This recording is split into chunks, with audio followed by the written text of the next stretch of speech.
Already putting this in live here, boys.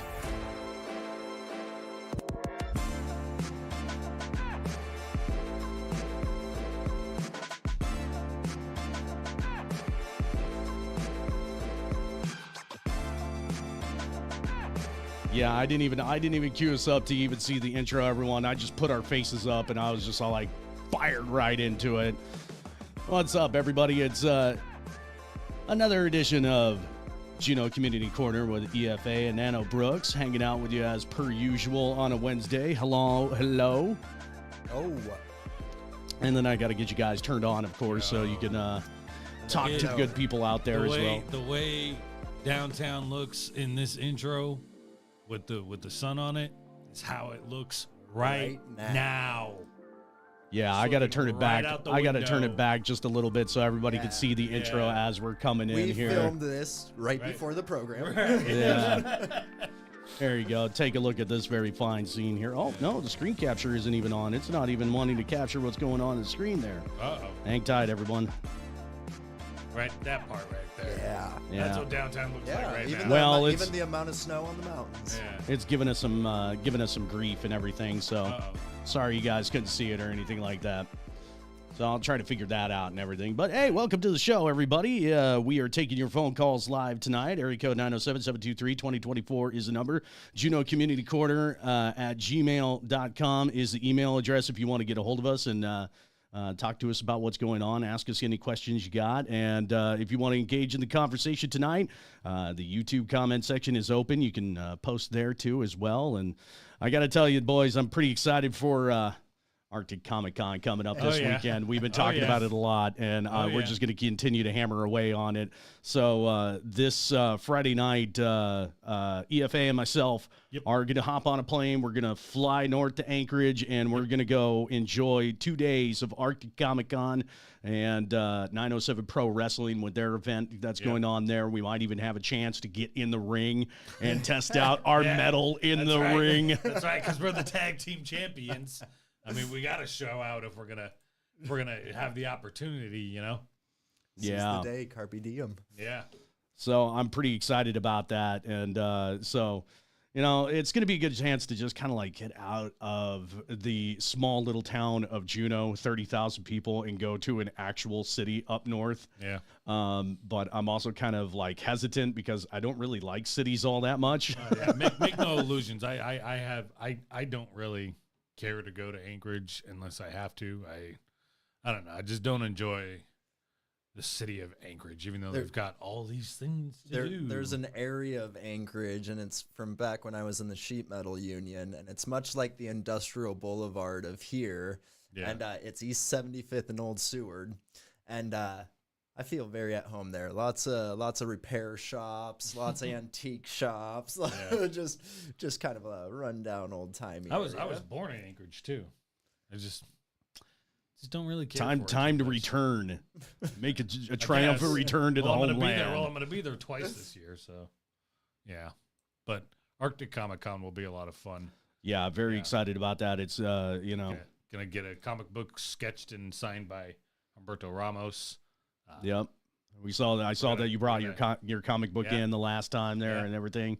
Yeah. I know that we see Flash Gordon. Want to see Flash Gordon, and we want to get our tag belt signed by Rikishi Fatu. Yep. A member of the Hawaii family bloodline. Yes. So for those of you who are pro wrestling fans out there, formerly part of Too Cool. Too cool. Yes. If anybody knows that reference. So, Arctic Comic-Con coming up. You're going to have a good time there. What are you going to be doing this weekend? I am going to be plugging away at the laundry facility. As per usual, it's ramping up here with the ships starting to come in. Oh, yeah. The uncruised boats, some Nat Geo boats, the boat company. These are smaller, 20 to 80 passenger cruise vessels. Yeah, but starting next week, it's going to be cruise ships full time, right? Oh yeah. But lots of laundry to be had. Yeah, I saw the cruise ship schedule, and it's every day except for one day at the end of May, and then after that, it's every day, every day, 6 ships or something. It's It's gonna be a pretty wild season. Exciting to say the least. It's gonna be frustrating.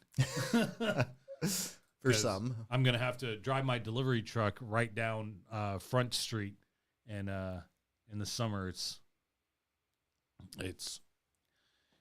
sometimes I got to make loops around the block, and then who knows too, because it looks like they got some double-decker buses, and they got that extra bus route to get people out to the glacier. So hopefully we'll see relief on the congestion that we're used to experiencing. Right.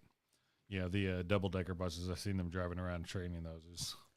I think it's cool. I was like, why not? We're maybe that should be the bus to follow the city bus around to pick up the tourists, so they don't clog the regular Capital Transit runs. Mm-hmm.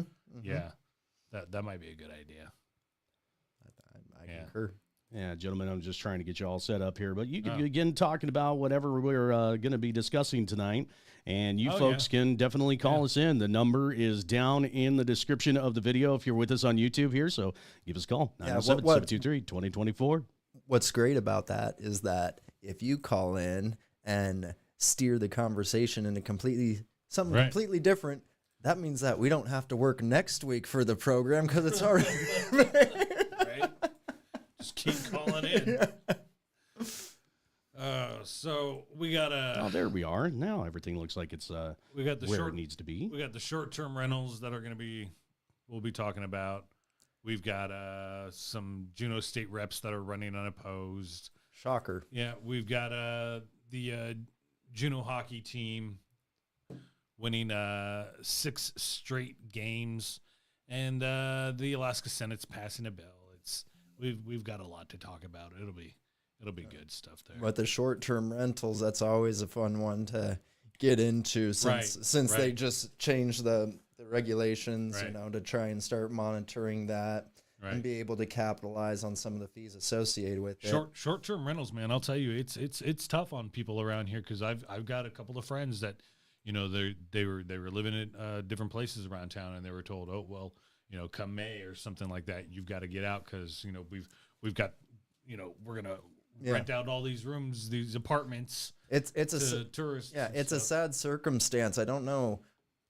I have conflicted feelings about it because, I see what everyone wanting to convert their extra space into short-term rentals is doing to the housing market, and it's putting a strain on residents of the community. But there's the other side of it, as a lot of people feel like the city hasn't been conducive into making their lifestyles affordable. So they're doing everything they can to make a little extra money. And it's like, why would you hold that against someone to try and make extra money when the city is so expensive? So it's like, it's a cause and effect type thing. Right. It's like, maybe if it was more affordable to live here, not everyone would be converting all their extra space to short-term rentals, Dropping the mill rate could definitely achieve that. Right.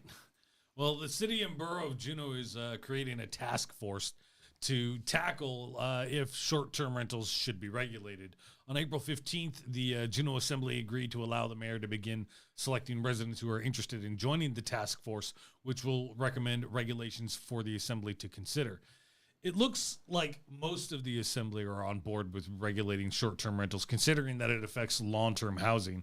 Last fall, the Assembly approved a program that requires people to register their short-term rentals with the city. City leaders said that the free program would help ensure operators are paying sales tax and provide data. A little over 330 properties are registered so far, but city officials believe there are still some operators that have not yet registered. A recent point-in-time study reported nearly 600 active and intermittent short-term rental listings are here in Juneau. City officials said that the task force will likely be created in the next month or so and will start meeting soon after. And that's interesting, talking about creating this type of task force, because I've been hearing from individuals in the community that they're already getting calls about their short-term rentals. Right. Even getting calls about short-term rentals that they put up years ago for maybe a week and then instantly taken down. They're already getting calls from the city. Yeah. How is that being able to enact so fast? But then there's so many other facets of municipal dealings that don't have any progress made. Right. Like people are getting calls about things that they about a listing they put online years ago that never got rented out, and then they took down. It's like how do they know? It's like the next eclipse is going to pass over Juneau. You know, it's like, yeah, it's tough. It sucks. I don't know. I don't really like it. No, I don't. They're like I said, there are things, we really need to address the cost of living here in order to really do something about the housing issues, and but punishing people that are doing short-term rentals, I don't think is the solution to it. Yeah, Alaska Bricks down there in the comment. Yeah, I know one of the, it's supposed to be the chat frame, and for some reason the chat is not showing up on our chat frame there. So I've tried refreshing it a couple of times, but it just doesn't go through. So I don't know what's going on. I don't know if it's a Streamlabs problem, a YouTube problem, but we are seeing your comments down there in the comment section. So thanks for giving us a heads up on that one. Let's see here. And let's move on to the next little deal. I think we got a community event. Yeah.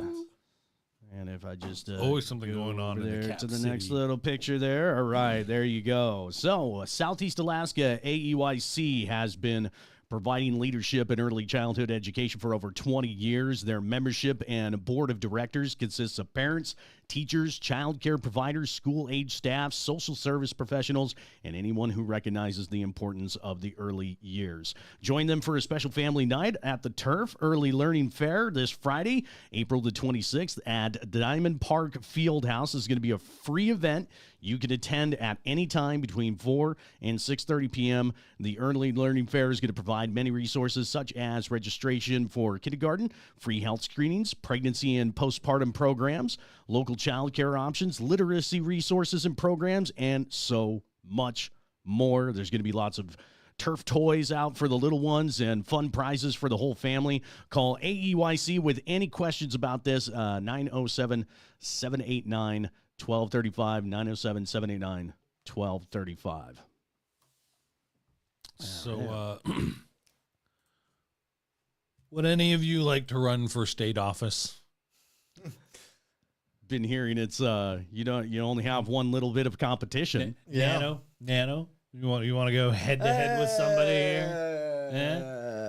I can do a lot more progress on a municipal level, I feel like. Right. Our buddy Justin Parrish, he gave his hand out. He tried. Yeah. Mm-hmm. Yeah. And how has everyone been feeling about, our representatives in the state and in the state House and Senate? So far, to be honest, with two of them, a little underwhelmed, and with one of them, not so bad.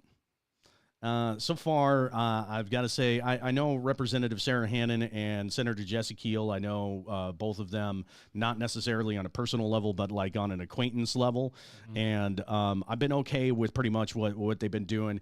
Andy's story has been a different story for me. Uh-huh. I think that she has a tendency to focus on things that are not as important, but she is backing some energy bills that I think are very important. So, again, little underwhelmed with Andy's story.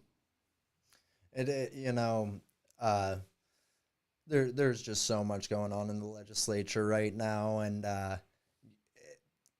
it's all things that are brought from a lot of different areas of Alaska, and the things that our representatives might be championing don't always make it to the front and center stage of the discussion or the publications in our local media and stuff. So not everyone always sees what our representatives are doing too, but I know that they're all busting butt out there, working extremely hard to try and do what's best for Alaska, but everyone's idea of what's best for Alaska can be different. I just want Senator Jesse Keel to stop sending me those birthday cards 6 months before my birthday actually happens. If you're going to send it to me on or around my birthday. Well, save some trees and send an email. Right. All 3 members of Juneau's legislative delegation are officially seeking re-election without any declared opponents, with about 5 weeks remaining before the June 1st filing deadline. Representative Andy Story filed her letter of intent for re-election on Thursday. Representative Sarah Hannon and Senator Jesse Keel filed their letters last year. No other letters of intent were filed with the Alaska Public Offices Commission as of midday Monday for the 2 legislative districts that include Juneau, Haines, and Skagway. Among the bills Representative Hannon is sponsoring this session are ongoing efforts to prohibit conversion therapy for minors or vulnerable adults, and raising the age to buy tobacco products to 21, and imposing a tax on electronic smoking products. Among the bills sponsored by Representative Keel this session include stricter requirements for municipal property assessors and increasing the maximum amount of state disaster aid residents are eligible for. Representative Story has sponsored multiple education-related bills and sponsored an amendment during her during the House floor debate earlier this month that added about $9 million for public school reading assistance that I apparently need today to the proposed budget for next year. So, yeah, it's a little bit of a divide and conquer I see among the 2 representatives and the senator there, right? When you're going into the legislative session. So I understand, each one of them having their tackling points there. Yeah. But, yeah. It sounds like Representative Hannon over there is just wasting a bunch of time. With the smoking age to 21, right. It's like I don't think that's terrible. It's like adding the taxes for the e-products is just like no more new taxes. I think read my lips. I think, and maybe I'm biased because I'm a veteran, but if you can send an 18-year-old to war with a weapon in his hand to kill other people, that young man should be able to have a beer. Do you think that we should send 18-year-olds to war? No, I don't. We should raise the age of enlistment to 21. We should. Yeah. I'm starting to think that may be the case because, you look all around the country and it's everybody seems to be all like, okay, if you want to smoke marijuana, you want to drink beer, it's 21 years of age. Right. There's a lot of instances where if you want to buy certain licenses in states, it's 21 years of age. But no, we're going to send you to go get PTSD and put yourself in situations while your brain still is developing because at 18 your brain is still developing. Right. And if you join the infantry, your basic training in AIT is about, I think it's about 4 months now. When I went in, it was 3 months. And say we're in a time where it's, active war, you go to basic 4 months, you get shipped to your unit. Shortly after that, like right after you graduate, and say your unit gets activated and, deployed. You've got PTSD from war before you're 21. Yeah. Right? And of course, you talk about this, and I remember watching an unboxing or an unpackaging of an old 1950s field ration kit and seeing a pack of Camel Smokes in there too. Yep. So, that was standard issue by the United States Army. It was a pack of Camel Smokes. That was before my time, though. Now, with Representative Hannon, I mean, the ongoing efforts to prohibit conversion therapy for minors, I really do believe that conversion therapy is a bunch of BS, in my personal opinion. So that is definitely something that we should just put the axe on. All right. The electronic smoking products, that's a little bit. It's a little bit of a waste of time, in my opinion. We just talked about that one.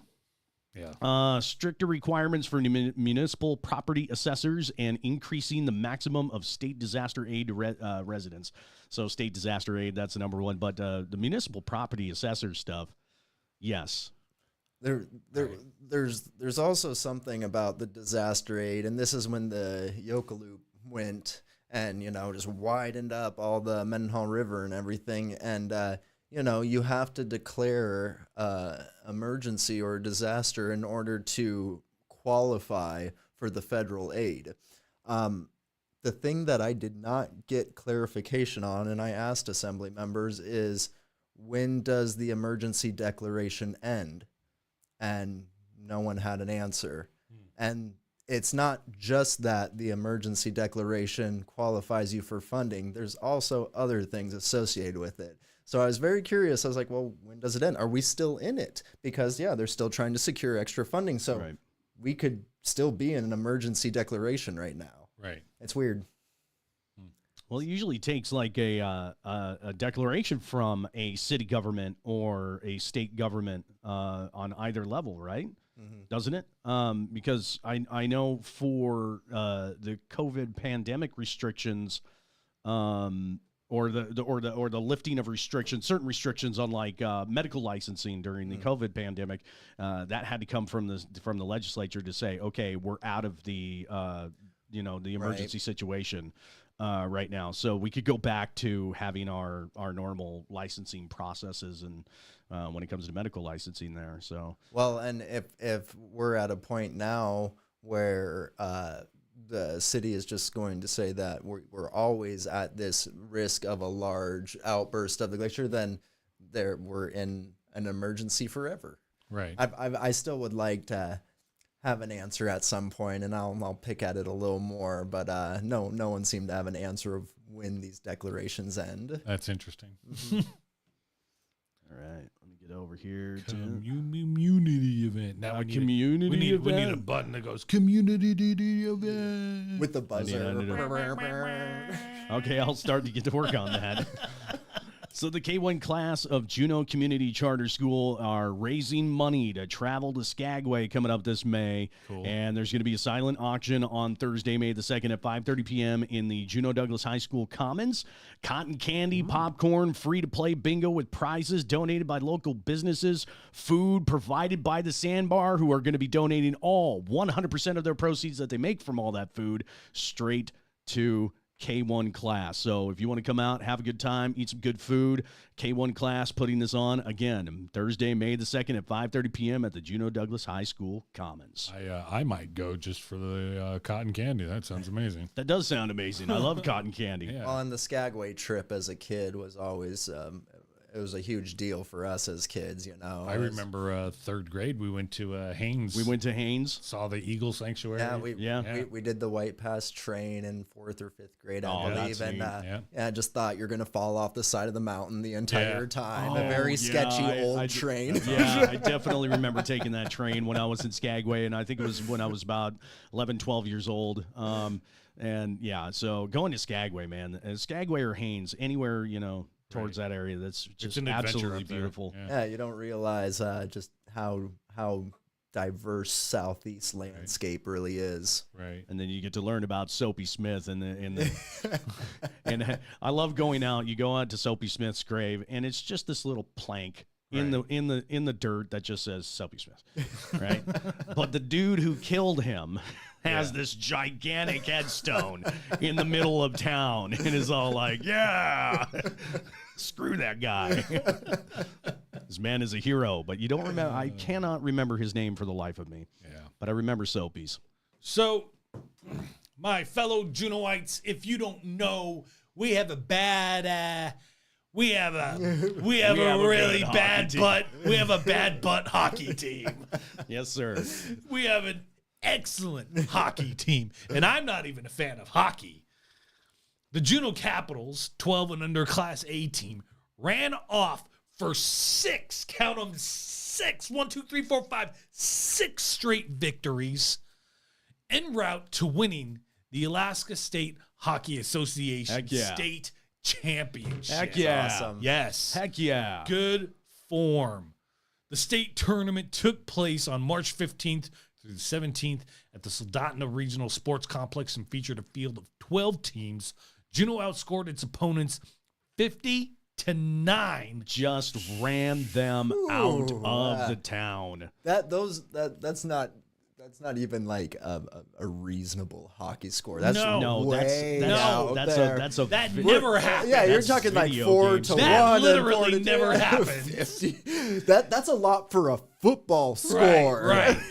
So Juneau outscored its opponents 50-9, and the Capitals never gave up more than 3 goals in any game.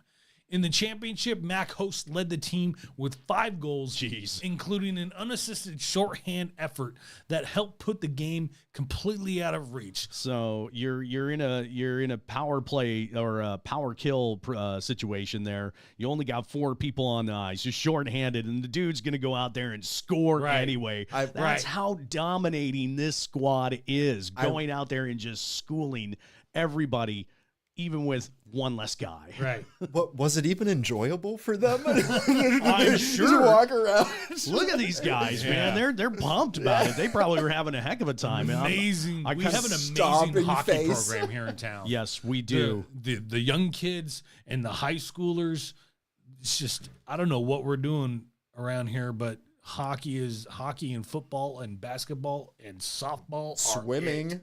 And yeah, when it comes to hockey, ever since the Treadwell Arena opened up, and it's been giving our kids a chance to get out there on the ice and show that they have just as much skills as all the other squads up north. Juneau kids kick absolute butt at sports. Well, and the one thing, there's so many kids who would love to get into hockey, but it is one of the more expensive sports to get into, Right. It'd be really awesome. And I'm sure the community would be all about it, trying to throw some program together to where we can have community gear and equipment for those who aren't able to afford it but want to get into the sport. We produce sports stars. Yeah. Carlos Boozer.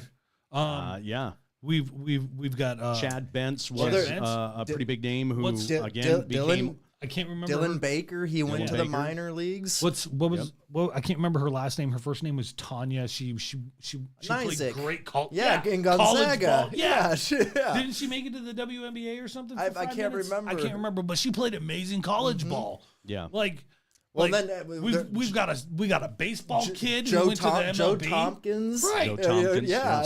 Our swimmers are Thank you. Olympians. Thank you for bringing that up, because Joe Tompkins is one of those one of the greatest guys around. He is just an awesome human being. A rare athlete indeed. Right. Somebody who doesn't let any kind of disability stop him No. from being one of the best. We've He's still so heavily involved. He is a great, awesome human and community over member. the years. See the scars in his garage there too. I helped him with his cars. I love it. I love it because I remember going over for an interview when I was still working for the radio station, and that's one of the very first things he wants you to do. He's like, "Come into my garage, man. I want you to see these." I'm like, "Yeah, this guy's a collector." Over the years that we've grown up here, Juneau has had an excellent sports program.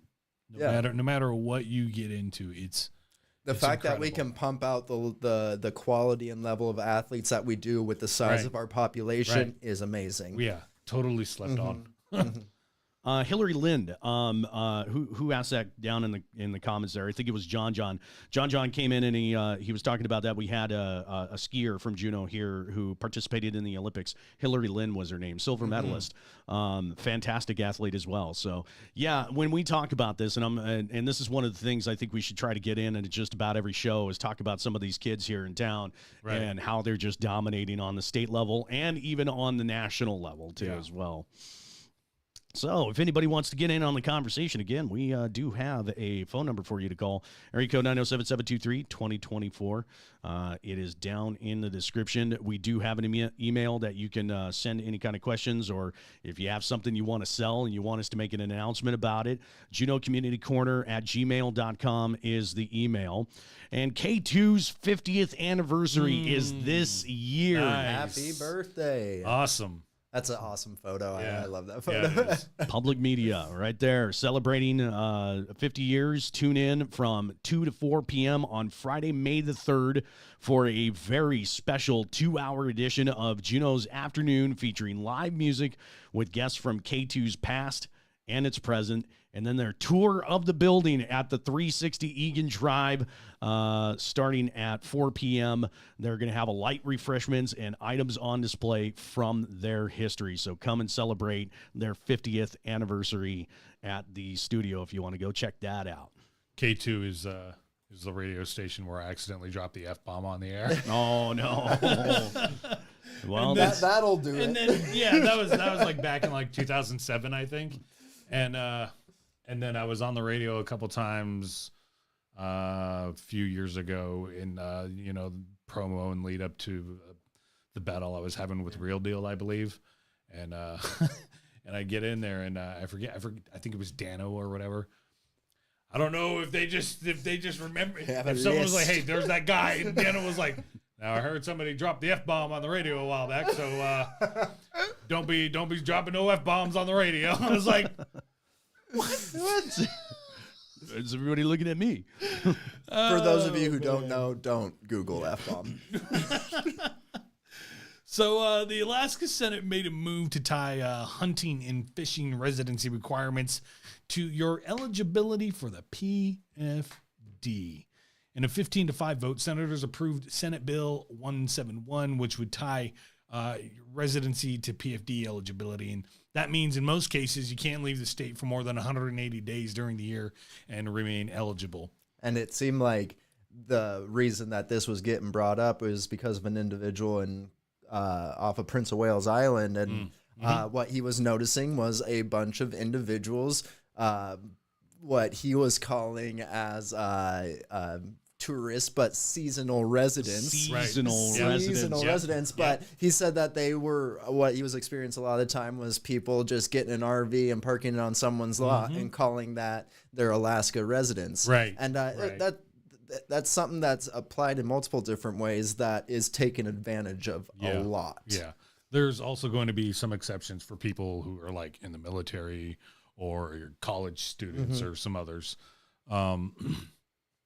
But the problem is seasonal residents, like you were saying, are applying for resident licenses when some of them only wind up staying here for 3 months.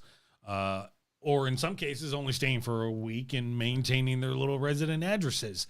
Tribes, fish and game communities, and municipalities from all around the state submitted letters in support of the bill. As well, they should. Yeah. Retired New York police officer David Ingleston of Thorn Bay told lawmakers that he'd received license sales for his community and found many seasonal residents and fishing lodge owners had received resident licenses and said that none of them owned a shovel in Alaska.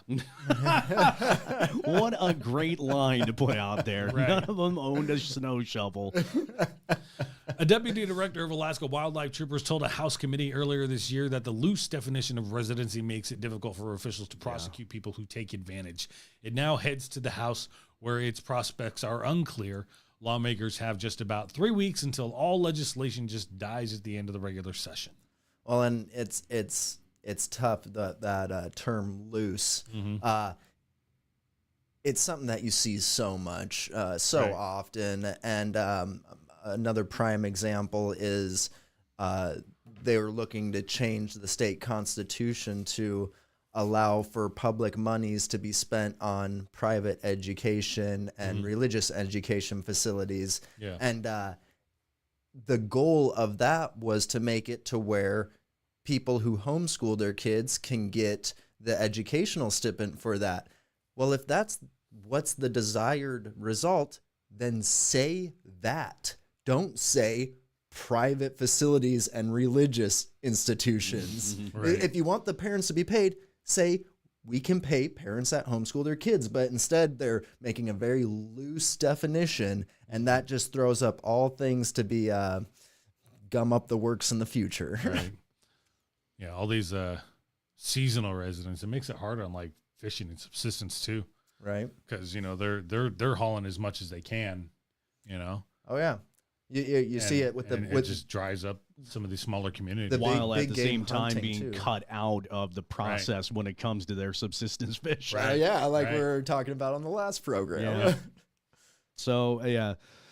It's great though that tying it to the PFD makes the requirement of you have to be here for pretty much half a year consecutively after already being here for a year. Right. And that's what qualifies you to get a license for hunting and fishing. Good. Yeah. I'm all about it. Yeah, me too. That's a good deal. But maybe if they stay here longer, they might move here. Yeah. Maybe they'll own a snow shovel. What? What is it with this place where, all these professionals, they want to come here and they want to reap the benefits during a certain period of time and just take off afterwards. And it's, stick around. Go buy an stick around. overpriced snow shovel from Home Depot like the rest of us. Yeah. Or go buy it from Don Abel's. Right. Look local first. Or you could be like me and you could drop a couple of grand on a snow blower. Make life easier on yourself so you don't have to dig yourself out all the time. You could throw a plow on your ridge line there. Right, there you go. A plow Still won't make it a real truck. on my Avalanche wannabe. Still won't make it a real truck. I love it. He calls it a toy truck, but when he needs a ride, no, just bring your real truck. It's a real truck. No, get a real truck. Get a real truck. Showing up in that baby toy truck. Who wants to go to a fancy Mother's Day get-together? Faith Lutheran Church and Juneau Fencers Club is having a afternoon high tea with for Mother's Day coming up. I'm sorry, I have to stop you. We have a fencing club. Yes. That's awesome. We have a Fencers Club. I'm going to have to go check that out. You might have to go check that out. That's cool. So yeah, that's sword fighting. Faith Lutheran Church and the Juneau Fencer Club is inviting everybody to an afternoon high tea this Mother's Day, Sunday, May the 12th, beginning at 2:30 p.m. Admission will be $25 for each, or 6-person tables for $20 each, and fancy dress is encouraged and welcomed. Ooh, so if you want to show up with the nice Sunday dress and the big hat to go with it for fancy tea time, for high tea time. High tea time. Yeah. High tea time. Not just tea time, it's high tea time. And Faith Lutheran is a really awesome church. They got a beautiful giant yarded area, great place for kids to go play. Before the housing development was put up there, it was acres of field, and I don't know if it's still the case, but nothing was ever stopping me as a kid from going there and ringing the bell. You ring that thing endlessly until some neighbor comes by and is like, please stop. There you go. We're still taking your phone calls if you want to call in tonight. Area code 907-723-2024. Juneau Community Corner at gmail.com is the email. And this next story, I'm sure we'll have quite a few things to say about it. So we all remember the line from the movie, "It belongs in a museum." Mm-hmm. But sometimes it belongs to the people, too. The Denver Post reported that Tlingit tribal members have been requesting cultural items back from the Denver Art Museum in Colorado for years, to no avail.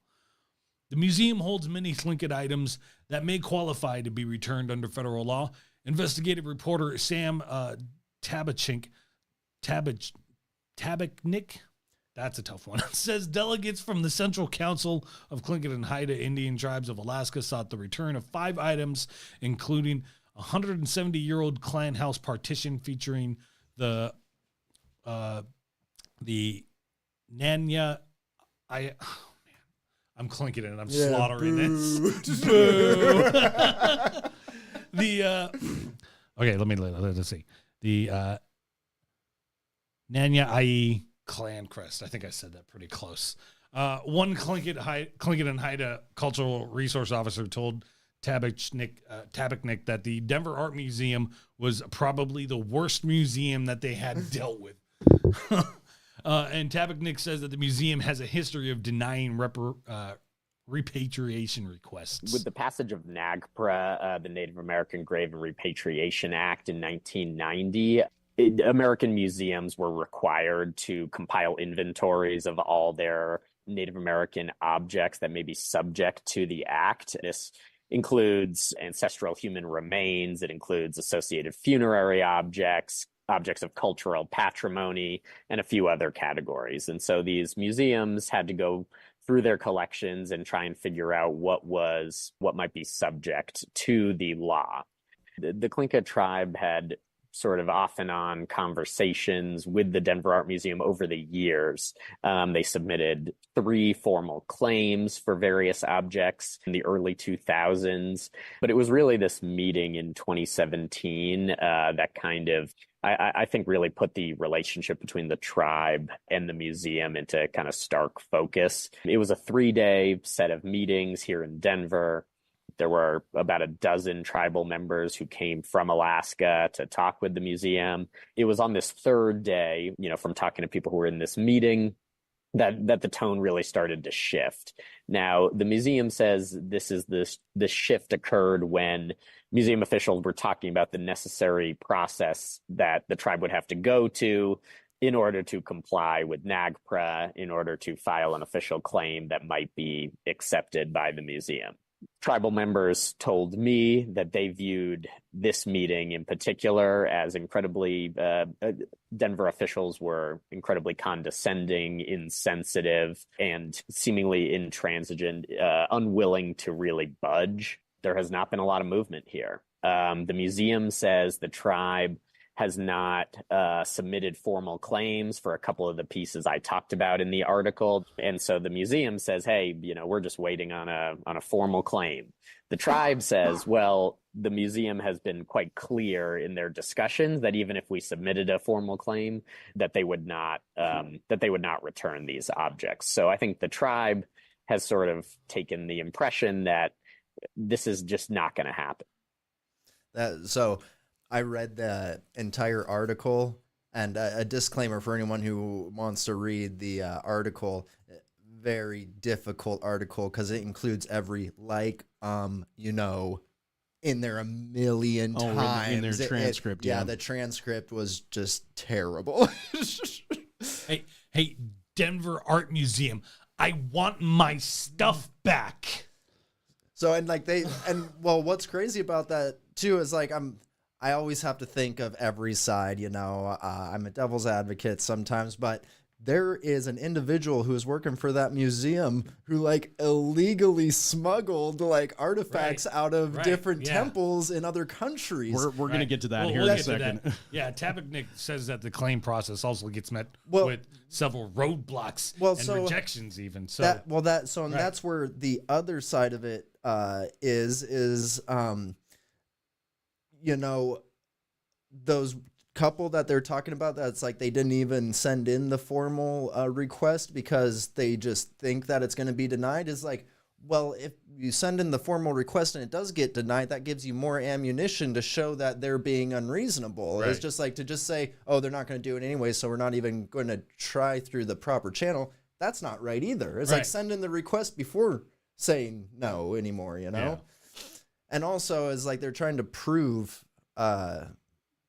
ownership. That's a weird thing. Right. As who did they buy it from a chief of a tribe? Right. Well, Tabachnik goes on to talk about how the museum is also a bit shady with how they how they have. Sure. I've been writing about the Denver Art Museum and repatriation requests or claims for about 3 years. I spent a long time, wrote a long series about a former, now deceased museum consultant and board member named Emma Bunker, who was tied in with the antiquities trafficking organization, essentially.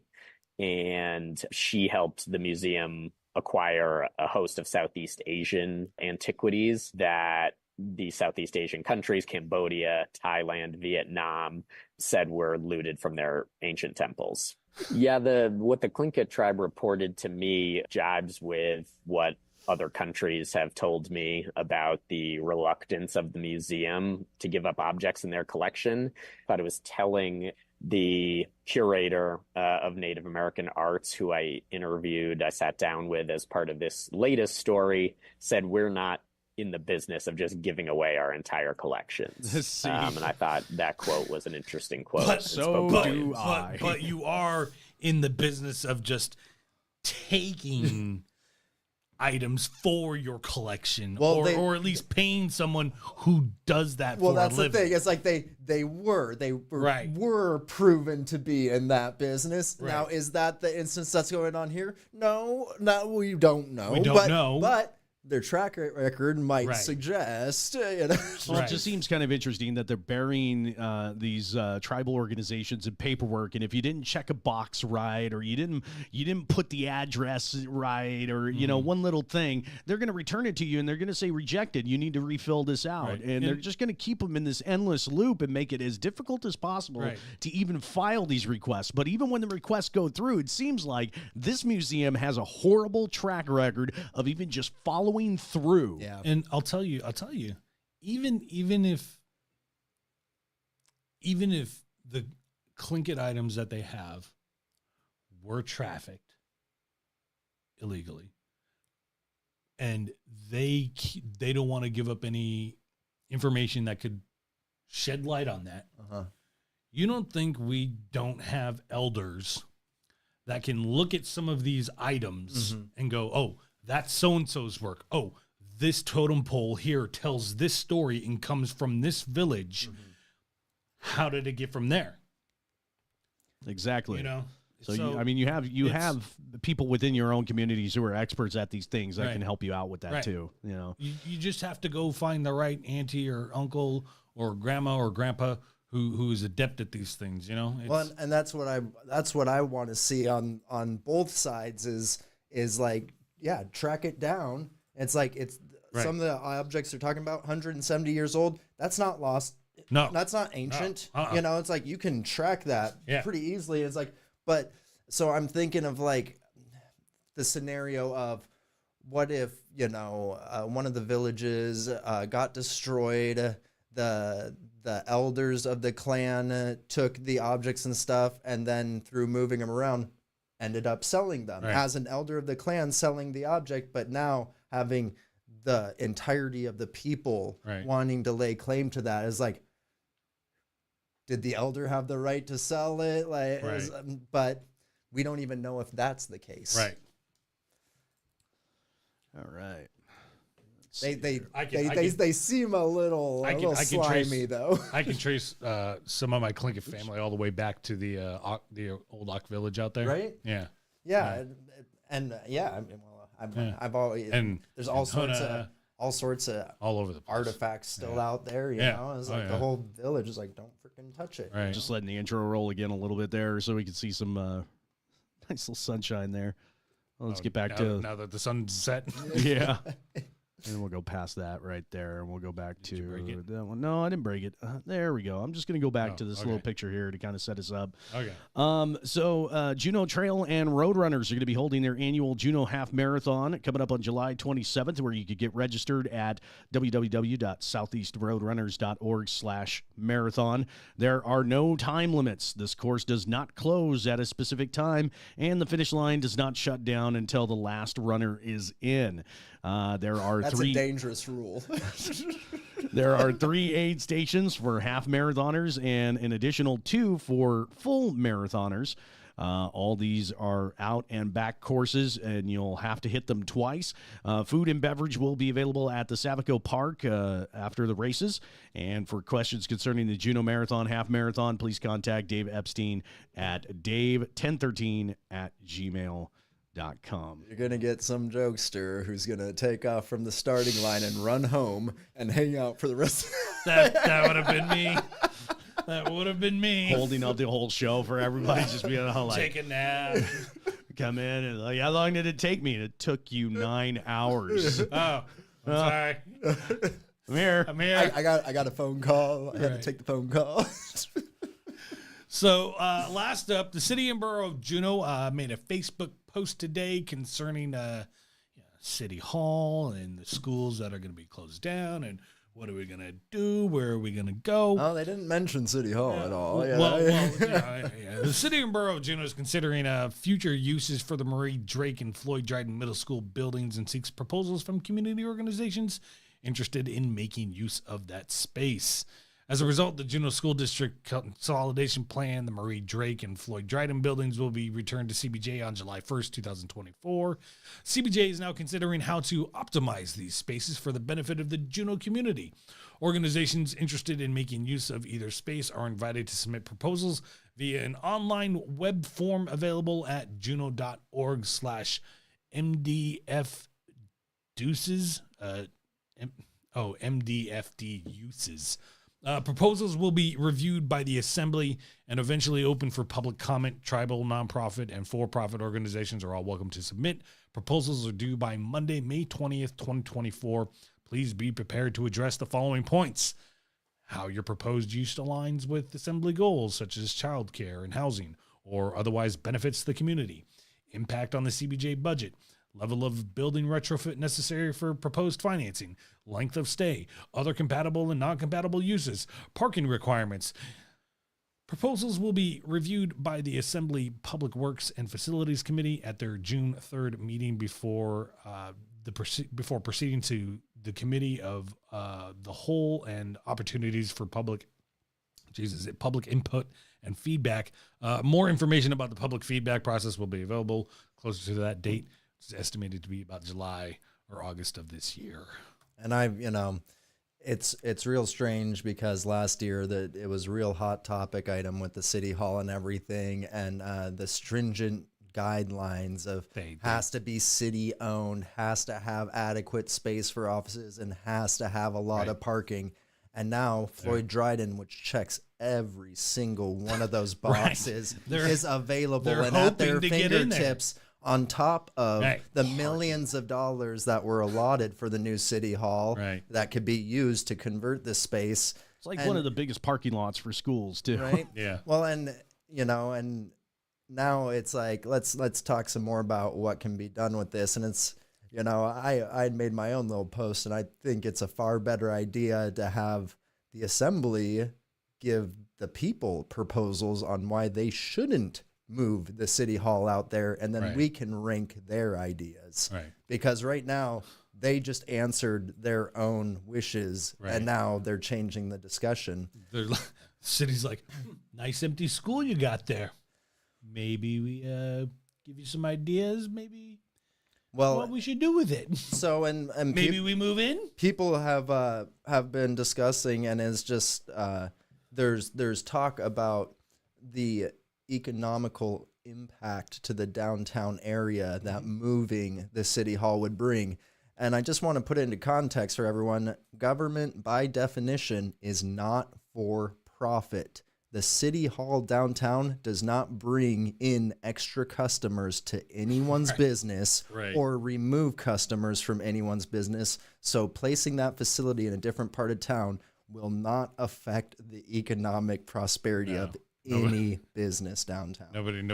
No tourists going to City Hall. Well, and it's can I get a pin or some stickers? Well, it's or a lanyard or a sweater that says Alaska. And it's not going to make it harder or easier for this. The services will be the same and function in the same way. It's like, and I've even heard one person mention that they were discussing within the municipality about lunch options, and that the Floyd Dryden building doesn't have as many food options available for within walking distance. And I didn't know that was a workplace right and requirement. Couldn't they? It's a big school. They could maybe put a kitchen in there. Don't they have a kitchen there? What's right down the street from Floyd Dryden? Duck Creek Market. Right? Yeah, it's right there. Bring a lunch with you to work. What's another mile away? Order Tucker something. Wilson's, Super Bear, Bullwinkles. the whole Mendenhall Mall Road strip that has Little like Hong 10 Kong. places to eat. Yeah. The new food court that was made in Jordan Creek. Yeah, the food's not very far away. Yeah. From Floyd Dryden. So that's I hope that the city wasn't using taxpayer dollars to spend their time discussing that. That would be really unfortunate for us community members. Yeah. So, yeah, I mean, I don't have very much to say about it. I think you guys hit all the major points on that one. I'm just, I find it kind of interesting that we're back at the point you remember so many years ago where we said we're not going to need that second high school at all. Right. Right. And now here we are. Where we're trying to figure it out and move everybody back into different buildings now. I'm just glad that my kids are going to be done with school this year and they're not going to have to go through any of the headaches that the kids that are still in school now are going to have to go through next year. Yeah, it's unfortunate and for who knows them. how long they're going to keep this up. Yeah, it's going to be tough. Mm-hmm. Most definitely. On top of trying to get an education. The whole purpose of the thing. Right. All right, well, boys, I think that's pretty much it for us tonight. Yeah. Yeah, I think we hit everything that we wanted to hit on there. And just a reminder that the Saturday show not going to be happening this Saturday, Nope, obviously, because we're out of town. Yep. But You guys are live streaming from Anchorage? No, we'll do some live streaming. Yeah, we'll do some intermittent live streaming from Comic-Con. Yeah, we'll still involve you guys and everything into that one. But It'll be cool. Yeah. We'll wander around and do some streaming. It'll be cool.